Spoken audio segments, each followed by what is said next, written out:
Le quick commerce, c'est la livraison de produits de grande consommation à domicile dans un bref délai. Donc la promesse originelle était de 15 minutes, mais en réalité c'est plutôt de l'ordre de 30 minutes. Donc les différents acteurs du quick commerce, donc dans un premier temps on a les acteurs, les pure players, on a les dark stores et les dark kitchen. Ensuite on a la grande distribution qui s'est également intégrée dans ce modèle économique.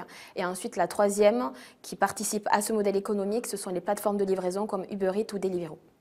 Alors c'est un phénomène assez urbain parce qu'il est présent dans les banlieues urbaines, notamment parisiennes et dans les grandes villes.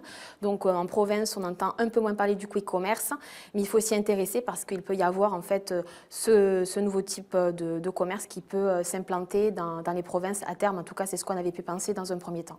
Les principaux constats de la mission, c'était déjà d'un point de vue humain, puisqu'on a vu qu'il y avait au moins 70% des livreurs des plateformes à domicile qui étaient en situation irrégulière sur le territoire national. Donc on a pu se pencher sur ce sujet, mais également penser en matière de protection sociale, puisque ces salariés n'avaient pas pu avoir le bénéfice de certains droits, notamment en matière de protection sociale.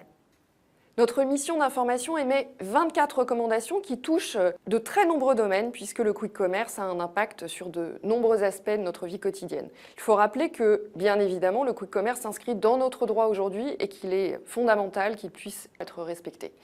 Premier aspect, la dimension urbanistique. Le gouvernement, à travers la prise d'un arrêté et d'un décret, a renforcé significativement le pouvoir des maires qui pourront ainsi plus facilement autoriser ou interdire les activités du quick commerce sur leur territoire. Deuxième aspect, le volet social. Et je parlerai particulièrement des auto-entrepreneurs, les collaborateurs de plateformes qui sont encore dépourvus de trop nombreux droits et sur lesquels nous souhaitons vraiment que nous puissions avancer pour leur faire bénéficier notamment de davantage de droits sociaux. Et puis dernier aspect, le volet environnemental.